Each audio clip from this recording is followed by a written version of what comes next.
Dahil problema, ha? Hindi natapos. Bakit hindi tayo pwedeng sumuko sa hamon ng buhay?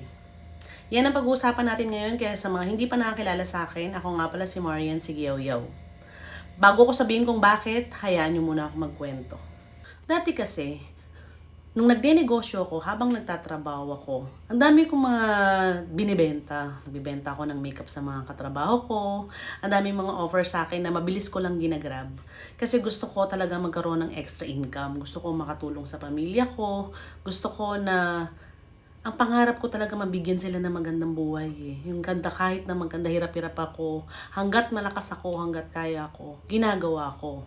So dati nung nagtatrabaho ako, yung sahod ko, yun yung pinang-i-invest ko. Kung ano yung mga, kunyari mga rejuvenating set, ayan, sali-sali talaga ako sa mga ano niyan, distributor niyan. Nagsasali ako, pupunta ako sa Divisoria, mahanap ako ng pwede kong ipa-package, mahanap ako ng mga makeup na pwede kong ibenta sa mga katrabaho ko. Kasi magaling ako sa sales talk eh, magaling ako mabudol. Yung mga ginagamit ko, sinasabi ko sa kanila, ito yung ano ko, ito yung ginagamit ko, bili ka na sa akin, ganito ganyan.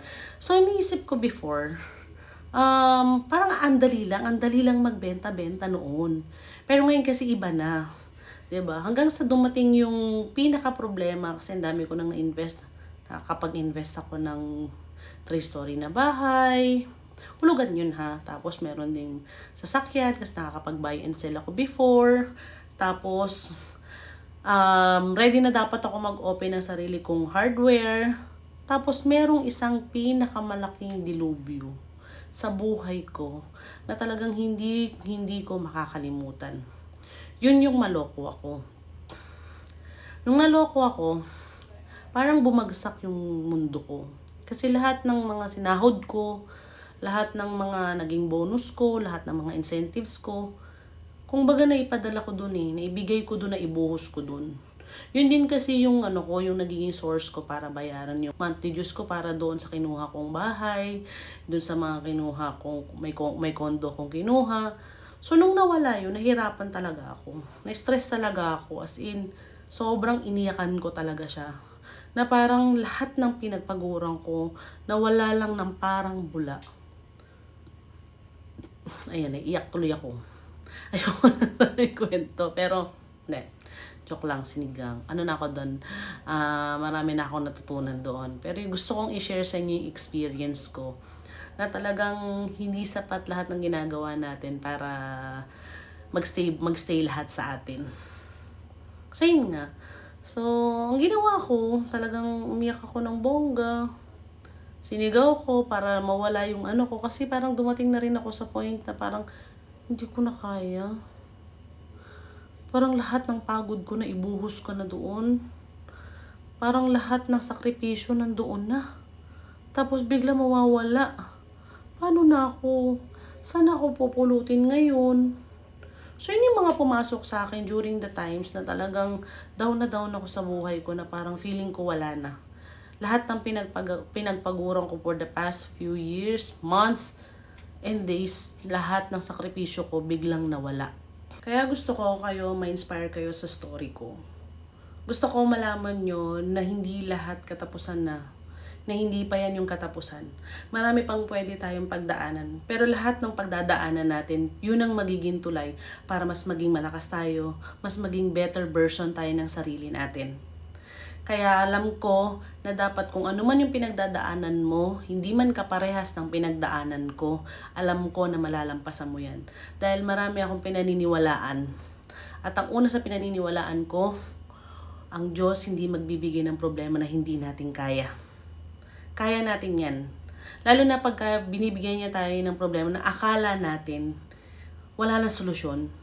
Pero kaya pala binibigay sa atin yun kasi hinahanda tayo sa mas may pinakamagandang plano niya para sa atin. Marami akong isap sa kina-inspirean ko yun talaga, number 1, kasi nga alam ko may plano si God para sa akin. So yung number 2 na pinaniniwalaan ko talaga na pinag-inspirean ko, like yung mga tao sa kalsada, ng mga homeless, minsan na-inspire din ako sa kanila kasi inisip ko na ako yung problema ko, ito lang yung Ito lang yung napakasimple lang ng problema ko sa buhay kumpara sa pinoproblema nila araw-araw. Tayo po ang gusto natin, yung masolusyonan yung problema natin ngayon, tapos feeling natin wala na tayong solusyon. Pero sila, ang pinoproblema nila araw-araw kung papaano sila makakain. Kung papaano nila may tataguyod yung pamilya nila. Saan sila matutulog pag pinaalis sila. Maswerte tayo at hindi natin na-experience mga ganong klaseng buhay.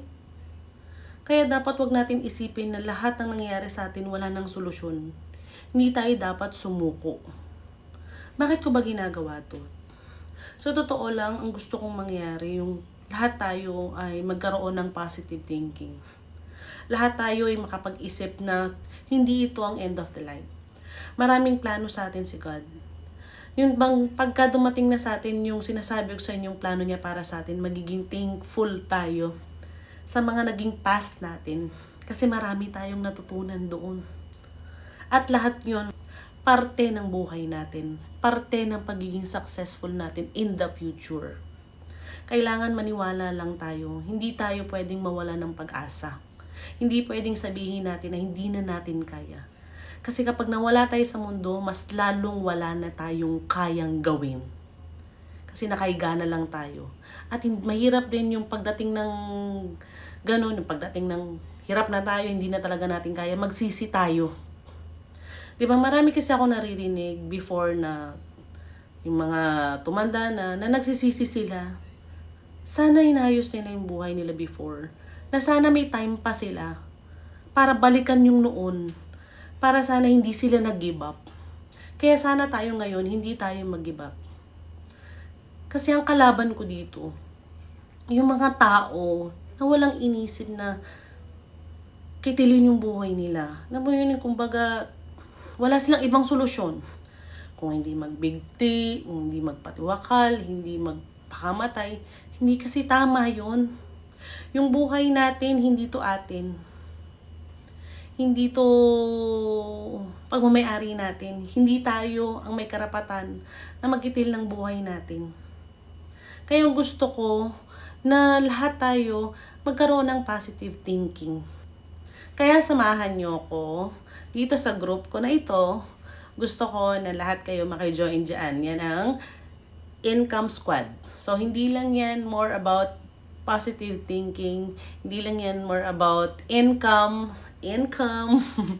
So, lahat yan is makakatulong sa atin. Open yan sa lahat. Siyempre, ang lagi ko naman talagang pinopromote dito, lahat tayo magkaroon tayo ng positive thinking para makapag-isip tayo ng tama. At saka, number 1 talaga, gusto ko lahat magkaroon ng negosyo kagaya ko.